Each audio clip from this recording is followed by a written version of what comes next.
Qué pena, señor Galad, que usted esté confundiendo a tanta gente que está buscando la verdad. Qué pena que usted utilice ese medio que Dios ha puesto a su disposición para dividir al pueblo colombiano y más allá todavía. Qué pena, qué triste. Yo realmente tengo un dolor en mi corazón bastante profundo. Es la primera vez en la historia de la iglesia que tenemos un papa latinoamericano. Y yo creo que es el papa que la comunidad latinoamericana ha criticado más. Particularmente los medios de comunicación.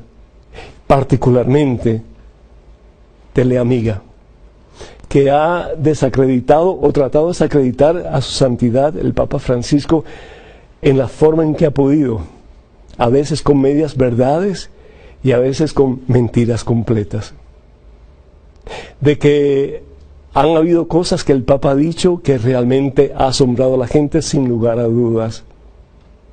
Pero el Papa lo que está tratando de hacer es de hacernos comprender la realidad del Evangelio. Jesús cuando predicó, Jesús cuando enseñó, había mucha gente que no le gustaba lo que él enseñaba. Mucha gente que no quería escuchar lo que él decía. Por eso Jesús decía en más de una ocasión, hay muchos que tienen oídos, pero no oyen, tergiversan las enseñanzas.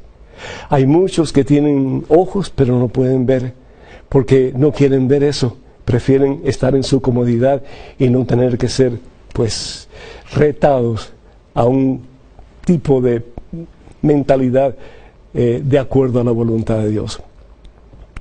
Desafortunadamente el Papa Francisco es un hombre de pueblo y cuando él habla en una forma de pueblo, una forma sencilla, y muchas veces ha sido malinterpretado inconscientemente, tal vez muchas veces a través de los medios de comunicación conscientemente, para buscar el sensacionalismo, para buscar la prensa amarilla, el alboroto, el chisme, para que la gente compre sus periódicos o vean sus canales de televisión o escuchen la radio en que se presentan este tipo de noticias. Yo soy periodista por profesión y yo sé que muchas veces la noticia buena no se vende. La noticia que se vende es la noticia escandalosa, la noticia que impacta a la gente en formas alborotadas, en formas, yo creo que sí, basadas en calumnias y tal vez en exceso de una presentación de la verdad que al fin y al cabo tiene mucho de mentira. La iglesia de Jesucristo es la iglesia que dirige el Papa. Dios no se equivoca. Tú y yo nos podemos equivocar muchísimas veces y tomar decisiones equivocadas. Pero ¿sabes una cosa?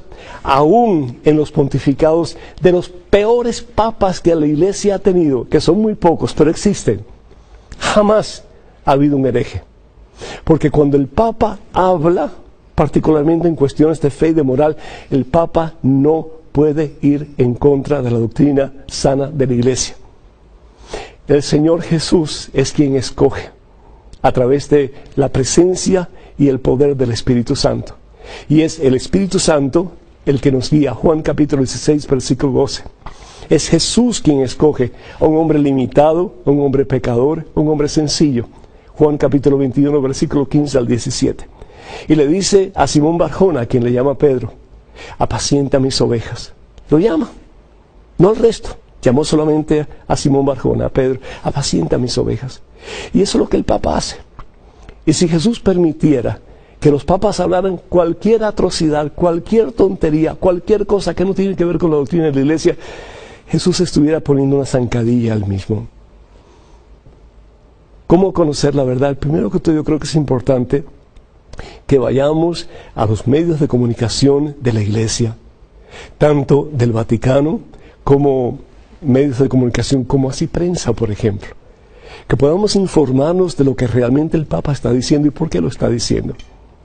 Yo creo que es importante también que dejemos de hacer tanto caso a las noticias sensacionalistas que buscan la manera de distorsionar la verdadera información para que tengan ellos más audiencia. Qué pena, qué lástima. ¿Dónde está la iglesia verdadera de Jesús?